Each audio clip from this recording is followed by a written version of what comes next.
Hi, good afternoon, everyone, and welcome to today's wonderful Care Connection webinar. My name is Laurel Gumpert, and I'm the Educational Program Coordinator here at the Alzheimer's Foundation of America, and I'm thrilled to be speaking with you all today.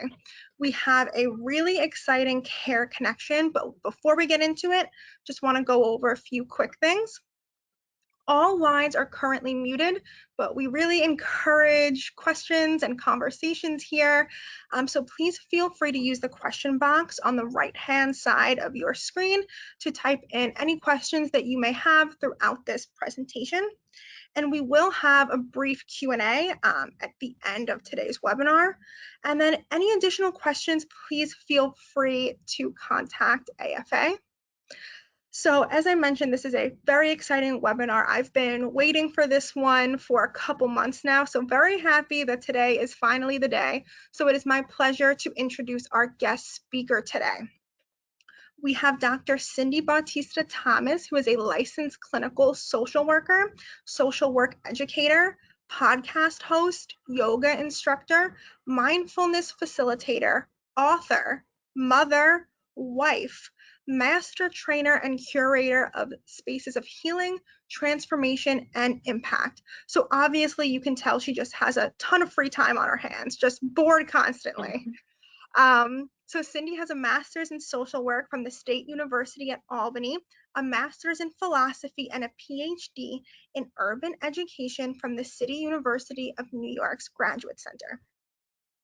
With over 20 years of social work experience in early intervention, child welfare, schools, higher education, and work within nonprofit and corporate entities, Cindy has worked in New York City with families and children experiencing trauma. In her former role as Associate Director of Field Education at the Columbia University School of Social Work, she used her teaching and leadership experience to teach field instruction seminars, coordinate school-based internship opportunities, and organize school social work conferences. In 2017, Cindy decided to leverage her leadership, interpersonal, and coaching skills and co-founded Velocity Visions, which is a personal development agency whose mission is to provide transformational guidance to individuals, groups, and corporations through wellness activities, workshops, interactive exercises that enhance personal and professional efficacy. Through Velocity Vision, Cindy has provided training and workshop facilitation in the areas of toxic stress, burnout prevention, compassion fatigue, vicarious trauma, self-care, and adverse childhood experiences. Currently, she is a doctoral lecturer in the Department of Social Work, the College of Staten Island City University of New York, where she teaches undergraduate and graduate students. Cindy is also a clinical supervisor at a mental health clinic in New York City. She has won the Latino Social Work Task Force Leadership Award, and she was also an honoree at the Entre Nosotras Inc. Awards Luncheon at the SOMAS Conference of the New York State Assembly Puerto Rican Hispanic Task Force. So I have been excited for this Care Connection since the beginning of this year. So I am so pleased that you are all here to join us today. So without further ado, let me pass it on to Cindy. Good afternoon, everyone. Whenever my bio gets read, I'm like, who is that? So I'm like, is that me? Thank you so much for being here this afternoon. I'm so excited to be here. So you already learned a little bit about me, right? I'm here to have a discussion, but also to invite you into some mindfulness and self-care activities. So someone posted a question asking, what is the RYT at the end of my name for? And it means registered yoga teacher. So I am a mindfulness facilitator certified as well as a yoga teacher. So today we will learn, do a little bit of some light chair yoga. So before we get started, I'd like for you, if you don't already have it available, to get something to write on. a pad, a piece of paper. If you journal, go get your journal book, because we will engage in some mindfulness journaling. And so I want you to go ahead and get that, so that while I'm sort of going through a couple of guidelines and things, that you're ready for the activity when it comes up. So you can go to the next slide. Okay, so Velocity Visions Inc. is an organization that's a minority woman business enterprise certified by New York State and New York City. We are also New York City Department of Education vendors, and so we do work with organizations locally, nationally, and internationally, where we like to focus on what's going on within organizations, individuals, and communities. We work within the context of healing to inspire transformation, and so that individuals can experience personal impact as well as professional impact. If you are on social media, which we know a lot of you are, we invite you to join us on Instagram, Twitter, and Facebook. And if I say something today that inspires you, that gives you some new knowledge and information, please feel free to hit me up on social media.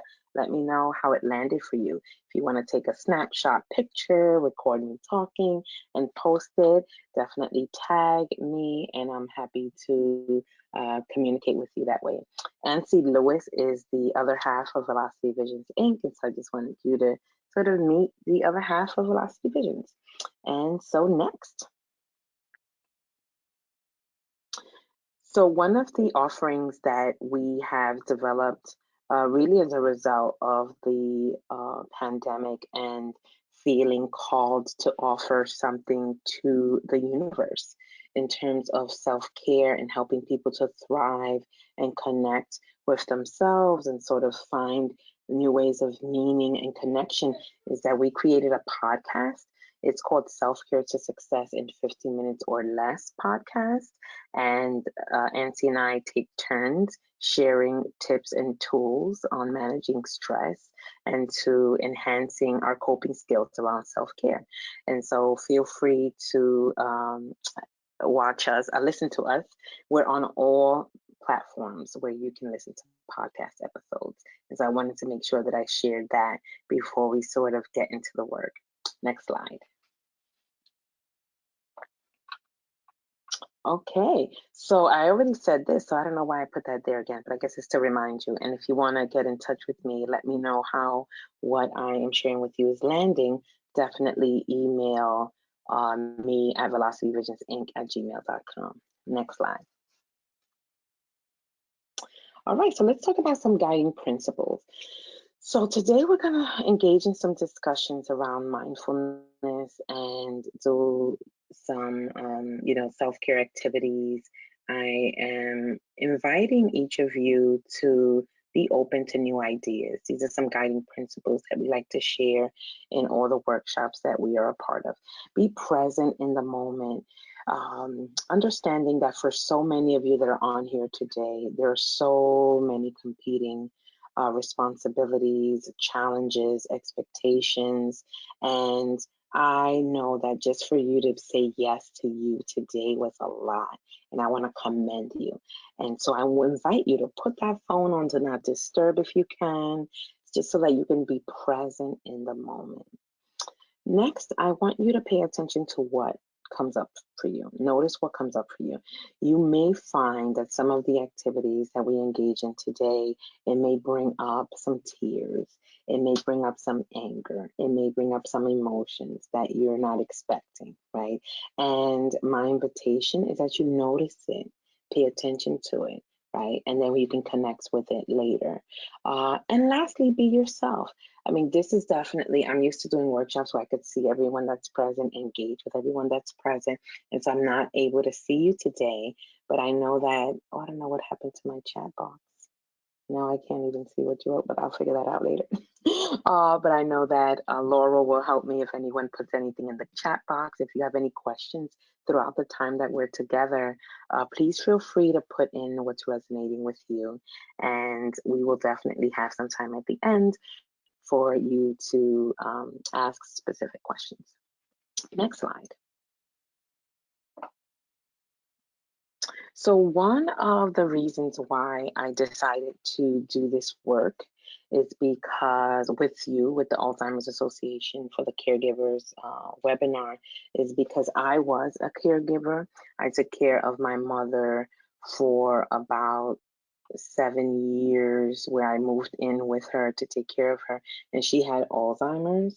And through the time that we were quarantined at home, her Alzheimer's was advanced, and eventually, unfortunately, she ended up getting COVID and passed away in April of 2021.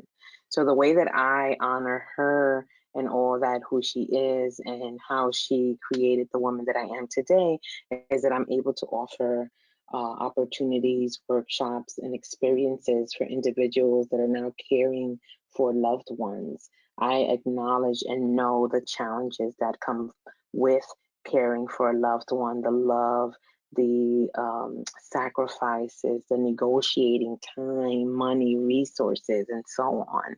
And so I definitely want to acknowledge that and let you know that I'm so glad you said yes to you. And I am so happy to be here with you this afternoon.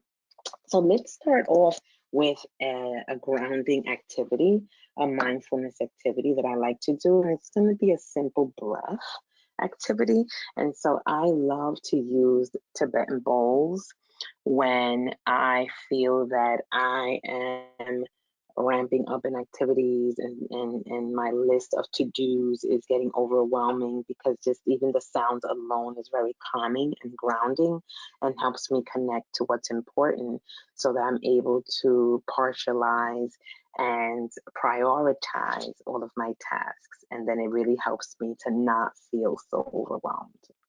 And so this is an invitation for you at this time, is if you feel comfortable wherever you find yourself, right? If you're sitting on a couch, on a seat, as you can see, I'm in an office, so I'm sitting on my office seat. If you are able to, make sure that your feet are fully planted on the ground, if that is available to you. Whether you might be laying down, that's okay too. So what I'm going to do is sound the Tibetan bowl for a couple of seconds. And once it sounds off, I'm going to invite you to breathe in deeply for 4 counts. Maybe if you're able to, you'd like to put one of your hands on your abdomen, because the breath should be one that's where your abdomen expands as you're inhaling. Sometimes when we breathe deeply, sometimes we breathe from up here, but we really want to connect with ourselves, with our bodies, and really feel that breath. So the invitation is that your abdomen will expand while you are breathing in. So you're going to breathe in for 4 counts. Then we're going to suspend the breath. You're going to hold the breath for 5 counts. And then you're going to exhale for 6 counts. So the invitation is that you use those 6 counts. Like sometimes we're tempted to, when we're exhaling, to just like, right? So I'm inviting you to really hold those 6 counts, right? And knowing that it takes connection, it takes attention, right? And discipline. And so my invitation is that you do that. And so that as you're inhaling, you think about what the intention you want this time together will create for you. Maybe it is patience, maybe it's presence, maybe it's just a connection of knowing that there's, I don't know, the last time I checked, there were about 85 people online. Now there are over 100 people on this call. So maybe you're connecting in whatever it is that's going on for everyone on this call, that we're sharing that love and connection with everyone. And then when you're exhaling, the invitation is that you release what's not going to serve you at this time, right? Like some of us might have like that shopping list of the things we need to get over the weekend, right? Let's sort of release that so that we can be fully present at this moment, at this time. Okay? So join us. So I'm going to sound the bowl and then invite you into the breath.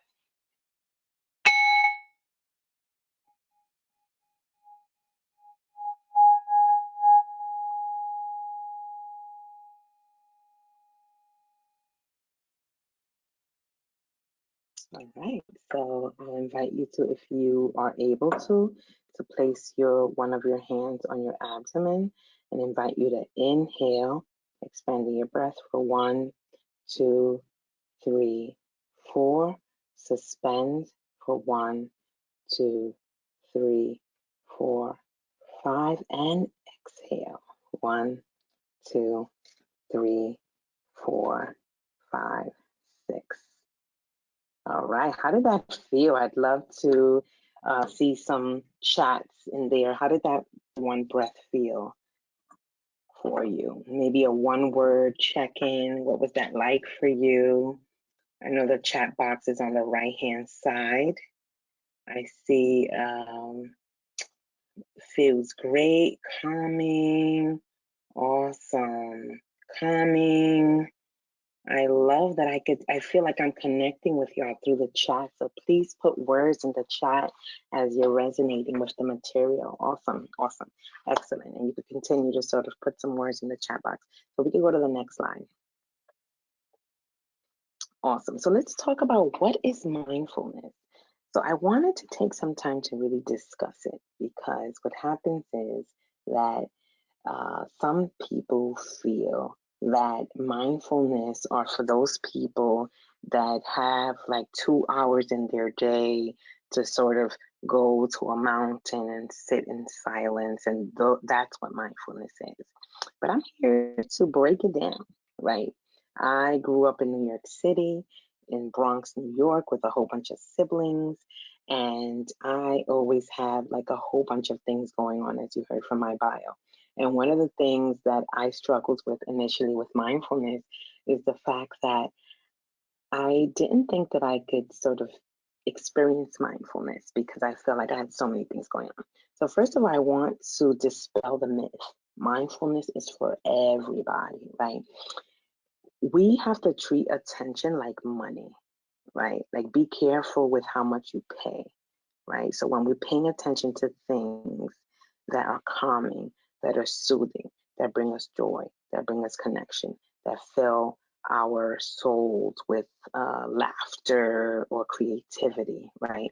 We are then going to enhance those areas. Same is true when we feed our minds with things like excessive news watching, uh, thinking about all the challenges and expectations that we have going on in our world, right? When we excessively spend time on that, that's just going to increase our levels of anxiety. It might increase your worry. And for some of us that maybe experience already mental health symptoms, it may also increase mental health symptoms or even start feelings of depression and sadness and things of that nature, right? So when we bring our body and mind in harmony to the present moment, we are able to enhance that in our lives. And we could do that in so many different ways. And so today I'm going to share with you a couple of ways that you may not have thought were mindfulness tools, right? And so I want to pay homage to the fact that mindfulness began in India, right? It's an Indian spiritual wisdom, and it correlates with practices and spiritual traditions across the world. But you don't have to be spiritual or religious to engage in mindfulness. Sometimes people think, oh, I'm going to have to be a Buddhist, or I'm going to have to be X, Y, and Z in order to experience mindfulness. And that is not the case. So I definitely want to dispel that myth. So it's also, there's tons of research right now that connects, and I definitely have proof of that it helps reduce pain, it helps reduce anxiety, and helps reduce stress. I used a lot of mindfulness techniques with my mother at home. And in fact, chair yoga was our jam. And when I was doing my yoga teacher training, she was one of my participants in the process. And so it definitely helped her in so many ways. Also, there is a definition of mindfulness that's been used for research purposes, but I wanted to share this because I know there's a lot of folks on here and we may have some research folks. And so mindfulness means paying attention in a particular way, on purpose, in the present moment, and releasing the judgment. That's huge, right? So that's like if you're sitting in an office or sitting in your living room and you're looking at a pen, you're just thinking about the pen, but you're not like, oh, this is not the color pen that I wanted to use, right? You're releasing the judgment around the thing that you're being mindful of, right? So it's on purpose in the present moment. So John Kabat-Zinn is the Executive Director of Center for Mindfulness in Medicine, Healthcare, and Society at the University of Massachusetts and Medical School. He was a founder of the Stress Reduction Clinic, right? So he definitely used a lot of the techniques that he learned while in India, and then was able to modify it and make it sort of, I think, palatable for a lot of us here in the United States. And so I wanted to acknowledge that and spend some time on that, because if you're on this call right now and this topic attracted you here today, it's because you are ready to get right into it with me. So let's get started. Next slide, please. So I wanted to share a little bit about mindfulness development path. So mindfulness, I already shared the definition of that, right? It's being intentional, on purpose, in the moment, without judgment, right? Awareness is another part of mindfulness, and just being in tune with what's going on with you in terms of your emotions, being able to identify what emotion is happening for you, whether it's joy, whether it's sadness, whether it's disappointment, whether it's anger, right? Being aware that there are situations, circumstances, and experiences that do evoke specific type of emotions. And so part of mindfulness is regulating emotion. And so that would mean that you then become aware that those emotions are present, right? The next part of mindfulness that I wanted to share with you is about presence, right? How you show up in the world. I don't remember who said this, but I remember hearing someone say, like, you show up in the room before you open up your mouth, right? Like, you can feel people's energy sometimes, whether it's a grin on their face or a disgruntled look on their face, right? Like, how are we showing up in terms of your presence, your overall body, mind, and soul wellness in your mindfulness journey? And so next slide. All right, so we're gonna get right into the first mindfulness exercise. This exercise I like to call the Reignite the Passion Hunt and Savor exercise. So hunt and savor is when you are able to take an incident that created joy, connection, excitement in your life. It's when you're able to recall that said thing and then hold on to that particular feeling. And then that you're able to recall it whenever you need to get into that space of joy, connection, happiness, right? Gratitude, whatever that is. So at this time, I'm going to invite you to, if you'd like, to lower your gaze, to close your eyes, or just kind of be in the moment. And I want you to think about something that occurred to you. It could be something recent, it could be something in the past where it made you feel really good, right? It could be if you live in New York City and you found a parking spot, that would be something that you would savor, right? It could be a special time that you spent with a loved one. It could be that time that you won an award that you had been waiting to hear about, right? So I'd like everyone to take 6 seconds to think about that thing. Let's just take a couple of minutes to think about that thing, that situation, that person, that incident that made you feel excited, joyful, happy, connected. And for some of us, we might have been or are currently experiencing really difficult times. So you may need to hunt for that thing and really think deeply. And you may need to think back years back or in your childhood, right? So I want to acknowledge that for some people, what you might be experiencing at this time may make it difficult for you to find that moment. Okay. So I can't see your faces, but usually when I ask people to do these activities in a workshop, I start to see smiling faces, right? So at this time, I'm going to invite you to open your eyes if you had them closed, right? And put in the chat box or in the questions What is the thing that you connected with? What is the thing that you savored? Let's see. Laurel, are you able to see anything in the chat box? Yes, we have someone who mentioned that they want a trip to Hawaii. Congratulations, that's phenomenal. Oh my goodness, how awesome. I think we want to come with you. Someone, oh, someone put hugs. That makes me smile so much. Someone put time with their mom. Similarly to me, someone put the smell of the ocean and sound of the waves. So we have another beach Mm, person, someone from my own heart. Um, Peace with my kids, son's visit on Mother's Day, mom's weekend with wow. my daughter at college. These are like, this is making me so happy. We have, recent engagement, a 75th birthday party in Aruba. We have a Wow. lot of good things happening in this chat.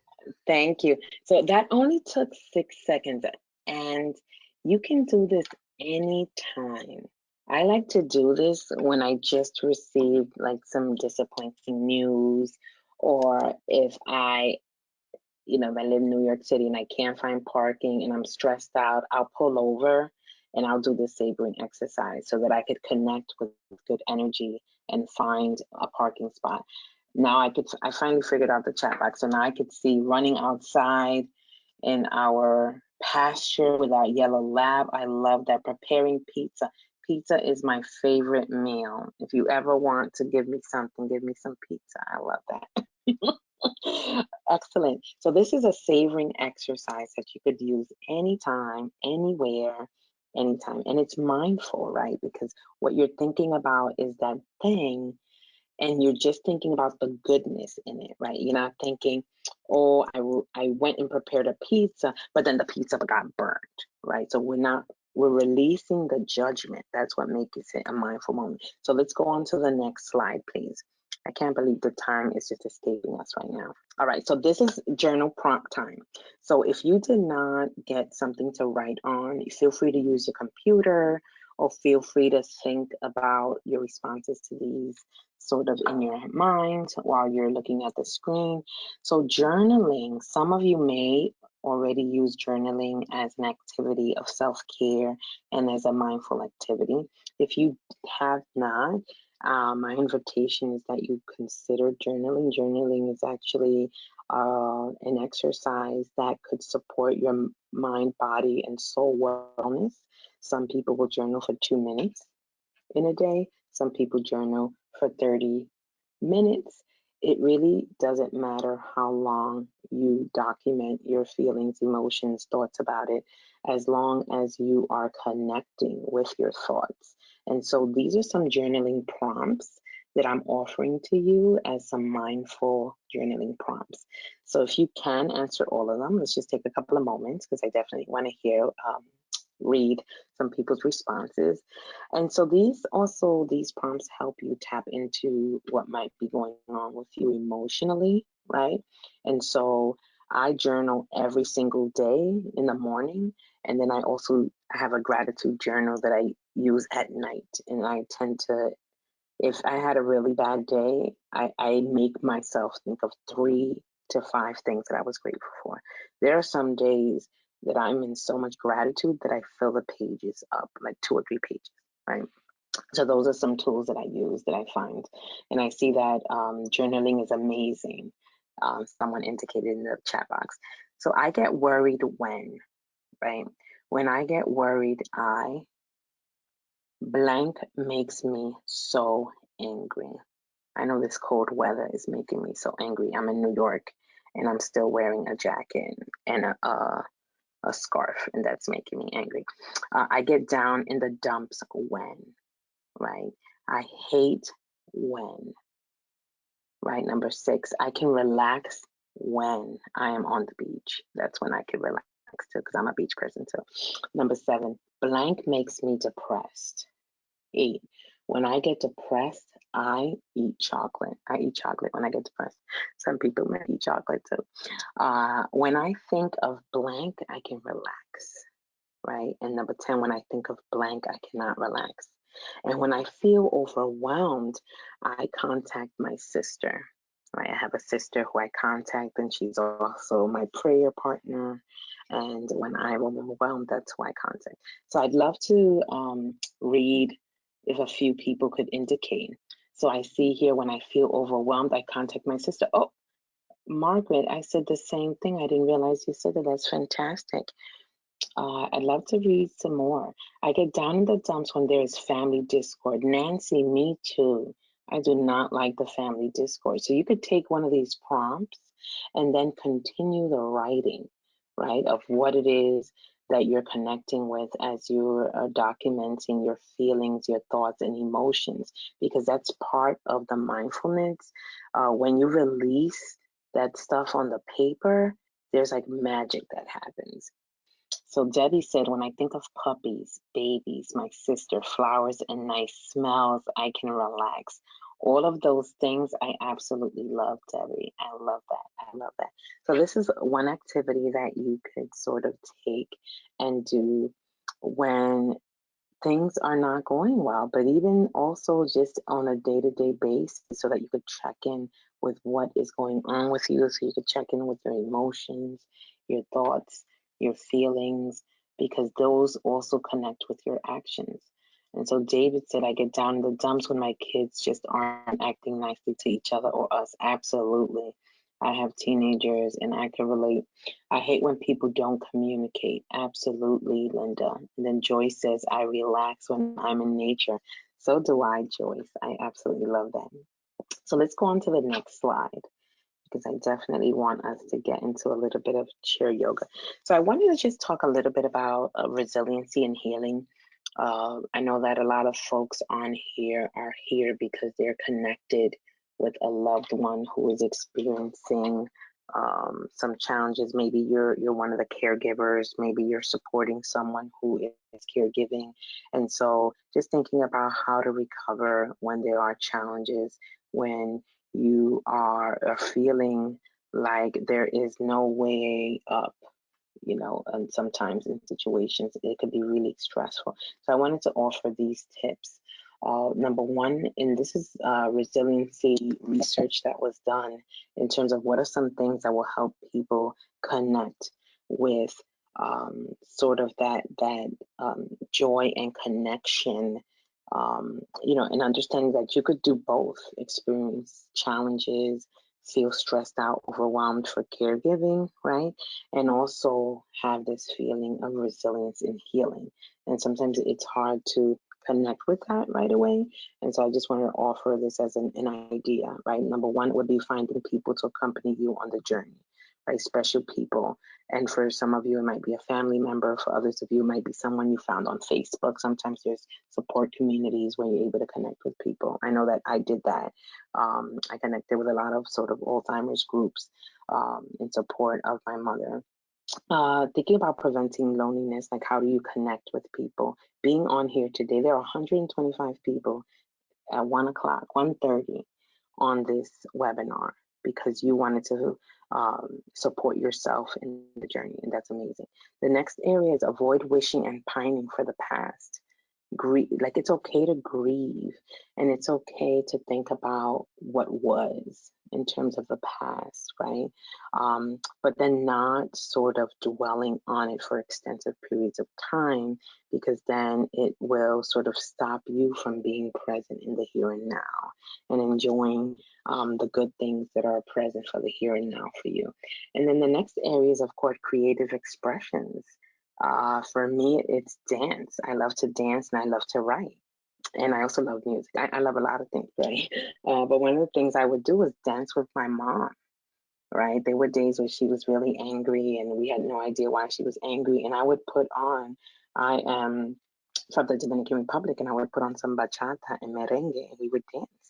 And there was something about that creative experience that was helpful to me while I was stressed, but also helpful to her as well. And then lastly, thinking about what is a mission and service that you can be of service to, right? Finding ways to benefit others. Some of you do that in so many different ways. And so I just wanted to sort of highlight that before we move on. Next slide. So what I'm going to do, I'm going to move past the guided meditation because I want us to do a little bit of chair yoga. So we'll move past the guided meditation. So I want to just share before we do some chair yoga that self-care is when you engage in practices regularly to enhance your mind, body, and soul wellness. It's the activities that you engage in that help you to thrive, to feel alive, to live in overflow. Because when you live in overflow, you can give from that overflow place, right? So sometimes we're so depleted that we're giving, but we're giving from a deficit place, right?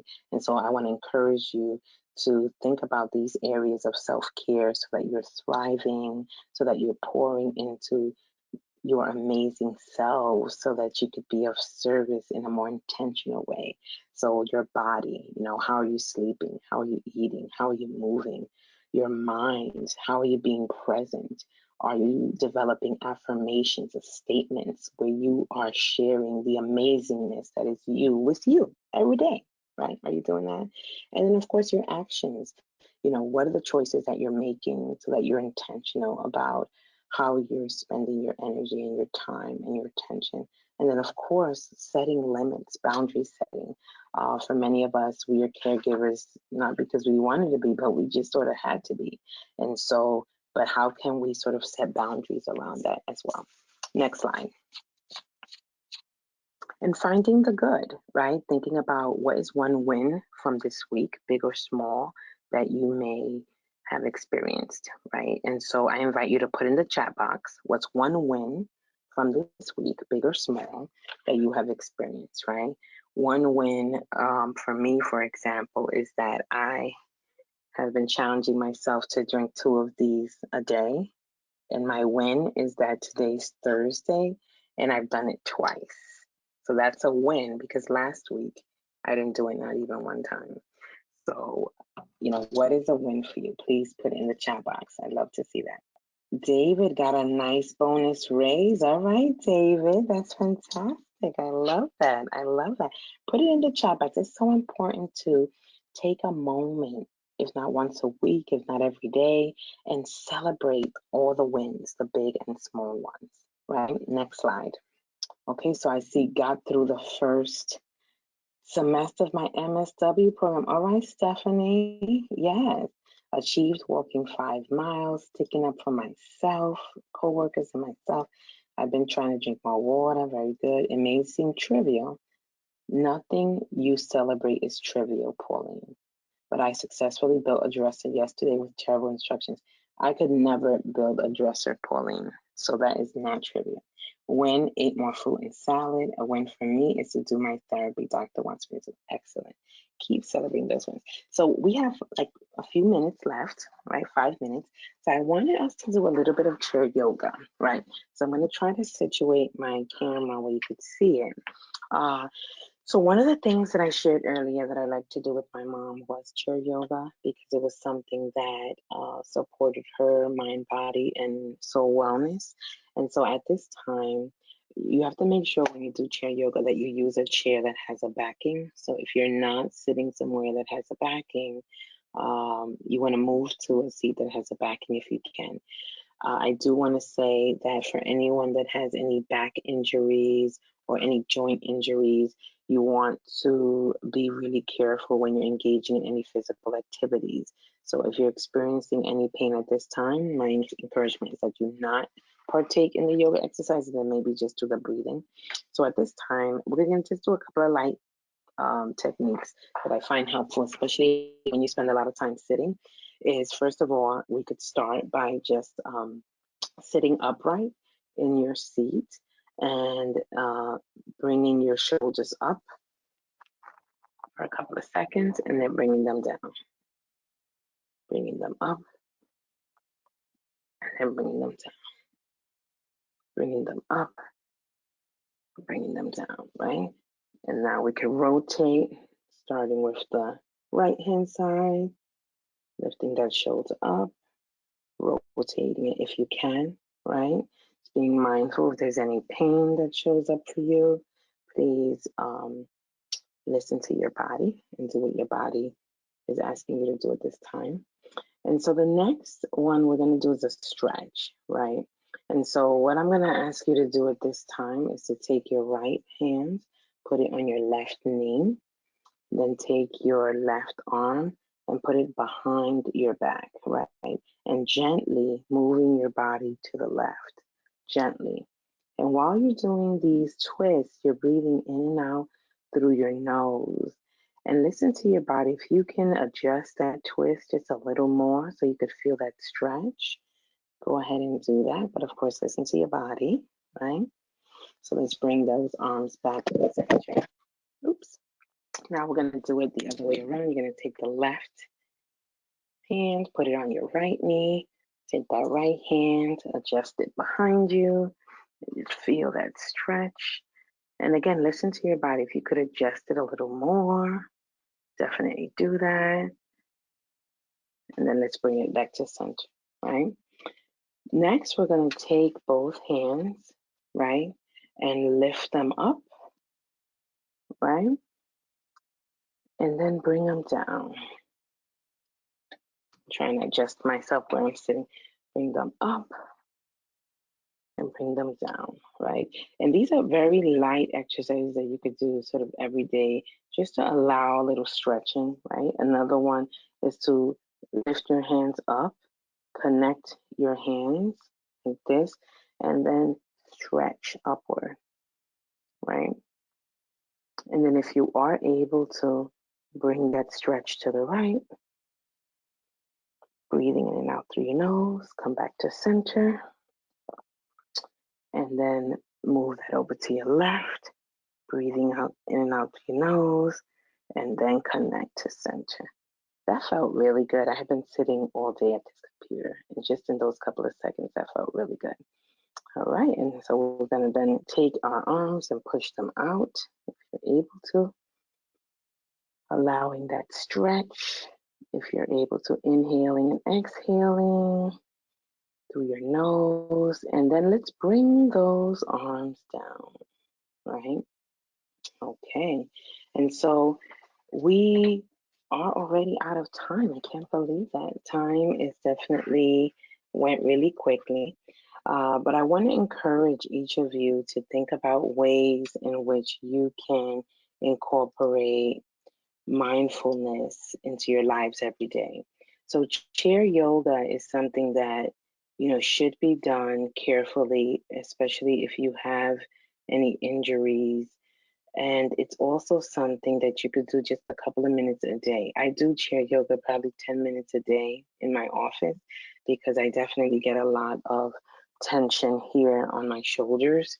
And so I'll start, putting my head back. I'll use my hands to do the stretching, right? I'll also do some forward bends and then I'll come back up, right? And so there are a lot of really great tutorials online that you could use that'll get you started little by little. And it's something that you could also share with your loved ones as an activity that you could do together. And so at this time, I want to thank AFA Education for inviting me to be here today. And I want to encourage you to build your resiliency plan. Think about how could you enhance your body, mind, and action wellness. I will put my email in the chat as well as my website so that you can have that. And I definitely am excited that each of you said yes to you. I know that being here is a lot for some of you, and saying yes to you is the start of that body, mind, and soul wellness. So thank you. So we're gonna take some time to answer questions. Yes. So first off, thank you so much. For people who know me well, people know I'm rarely speechless, but I can't even tell you how thankful I am for this presentation. The response that we're getting right now is so positive. We were talking a little bit before we started about how we both were running around. It was a crazy day. I feel like I can walk a little bit lighter. I feel like life's a little bit easier after in the last 45 minutes. So I hope that you all took as much out of this as I have. I absolutely love this. So Cindy, thank you so much for your time and your thoughtfulness. I truly appreciate it. And this is a time for you all to take advantage of having Cindy here with us. So please ask any questions that you may have right now so we can address them. But one question that we have is how for some people mindfulness can be much more difficult than for others. So would you be able to expand upon that? Absolutely. So first of all, sometimes we compare ourselves to the ways other people engage in mindfulness. So an important um, information to share is that mindfulness is whatever it is for you, right? And so for some of us, like for me, when I sit in the park, for example, and I say, oh, I'm going to do 5 minutes of meditation. I like to use apps to do my meditation. I like to use guided meditations. And so there's some people that don't like guided meditation. Sometimes you want to sit in silence. And while you're sitting in silence, all these thoughts are coming up, right? There's no such thing as having a mindfulness experience and absolutely no thoughts coming up. I mean, there are some people that do really deep diving in mindfulness and are able to sort of blank screen their minds. But it's okay to have intrusive thoughts. It's okay to have your to-do list sort of hanging out there, right? And so when you begin the practice, and that's why it's called a practice, because no one sort of is the expert of all experts in mindfulness, because we're continuously practicing. So what I would encourage folks to do is to start with something that you really connect with. For some people, it's apps there are tons of free mindfulness apps. For other people, it's engaging in an activity that sort of you feel like you're just losing yourself, whether that's writing or riding a bike or even walking. Mindful walking is just walking where you are then connecting with the steps, right? So you're maybe counting steps. So it can start with something just as simple as that, right?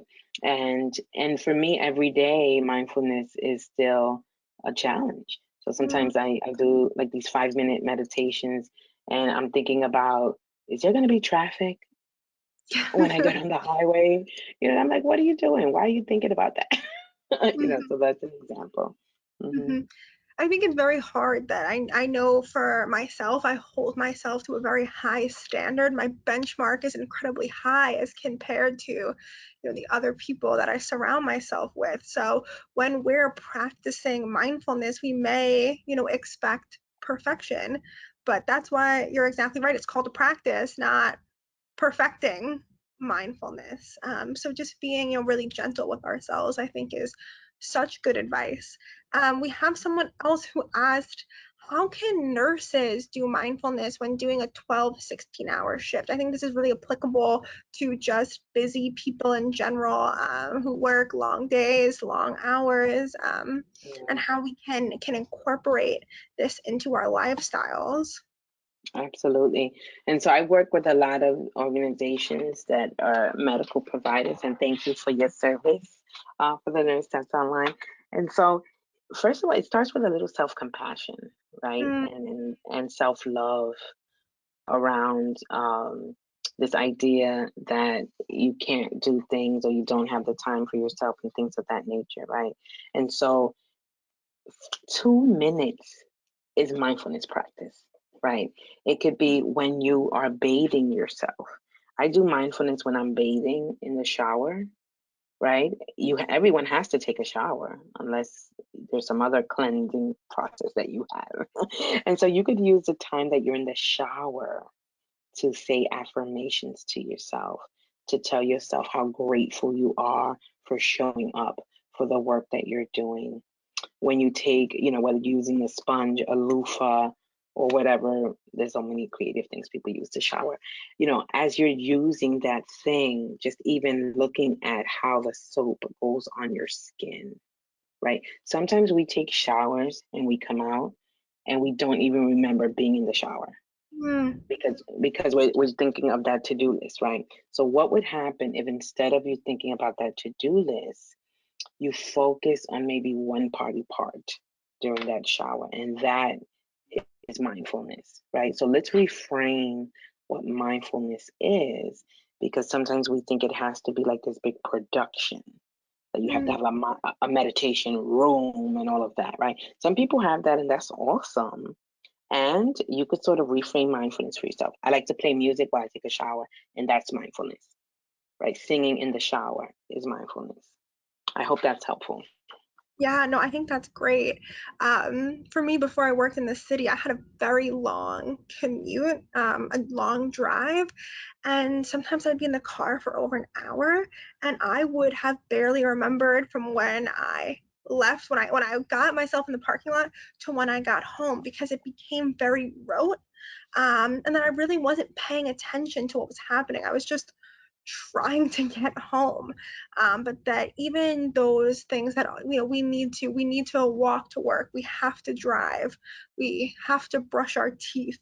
Those are these moments that we can, really find some peace that I think we don't even think about, because sometimes we might just be going 100 miles an hour, and that we Mhm. forget those moments. So I think that's really valuable to try and remember to take advantage of that time. So I really appreciate that. Um, Something else I think is a point of clarification: the differences between meditation and mindfulness. Excellent question, Laurel. So, meditation is a form of mindfulness, right? Mm-hmm. So, mindfulness encompasses so many different types of techniques. And so, meditation is one form of mindfulness. So, mindfulness is engaging in sort of purposeful connection, right? Without judgment. So you could do that while walking. You could do that by listening to music. You could do that by journaling. You can do that by setting boundaries, right? Like there's different ways in which you can engage in mindfulness, right? Some people might like to listen to sound baths, for example. Mm, That's not meditation, but that is a form of mindfulness. So I hope that's helpful. yeah, absolutely. I love this question. Someone asked, how can I be a positive influence on my work environment? I would love to bring this to my coworkers who are often so busy and frazzled. I think that so many of us can relate to people in our lives that they just have a lot of high energy. I think I'm one of those people. Maybe it's my coworkers talking about me. Just kidding. But so I think that's a great question. That's a great question because self-care, that just proves how important it is to think about the different ways we self-care. So there's individual self-care, there's community self-care, and there's organizational self-care. So you're talking about the community self-care, like checking in with your peoples at work. How do you support them in their mind, body, soul wellness, right? Sometimes it means like you walking in your purpose and in your power unapologetically, right? One of the things that I like to do in community is vision boarding, where I like to support people in being intentional about their goals, their intentions, the ways in which they're looking to create impact in their lives, right? Because oftentimes we want to create impact in our lives because we want to make impact in the lives of others. So Mm, get clear about what it is that you're looking to contribute into the world, right? And then you walk in that purpose unapologetically, and then others will have no choice but to engage with you, right? And so I like to do a lot of community care where people are like, you're getting on my nerves. And I don't care. Because, it's like I walk into my office, I work in academia, and some people like to have their offices closed. I mean, I have my office closed because I'm here with y'all, but sometimes I'll have my office open, door open, or I'll walk down the hall and just kind of check in with how are you? How was your weekend? What's one thing that you're grateful for today? Right? You can ask your team questions to help them think about gratitude, to help them think about joy, to help them think about how are they being intentional about the way that they're living their lives, right? It doesn't have to be a big production where you walk them into a meditation workshop. It could be, oh, listen to this 15-minute podcast. You can have them listen to one of my podcast episodes, right? So there's definitely different ways that you can do it where you're embracing all of the wonder that you are and what you bring to the world. Yeah, I love that. The comments are just flowing in. We got a lot of good response to that, walking in your purpose unapologetically. That just makes me think of the quote, be the good that you want to see in the world. So I absolutely love that. We're going to have one more quick question. If you have any resources to control runaway anxiety. Mm. So that's a whole different topic, right? And I love that that was the question because sometimes what we're experiencing has a lot to do with mental health, right? And that's where we may need to identify using professional support from a clinician, a mental health clinician, like a social worker, a licensed mental health counselor, a psychiatrist, a psychologist, right? And so I want to definitely acknowledge that sometimes we are experiencing high degrees of anxiety, depression, symptoms of other mental health concerns that we would need to seek professional help with, right?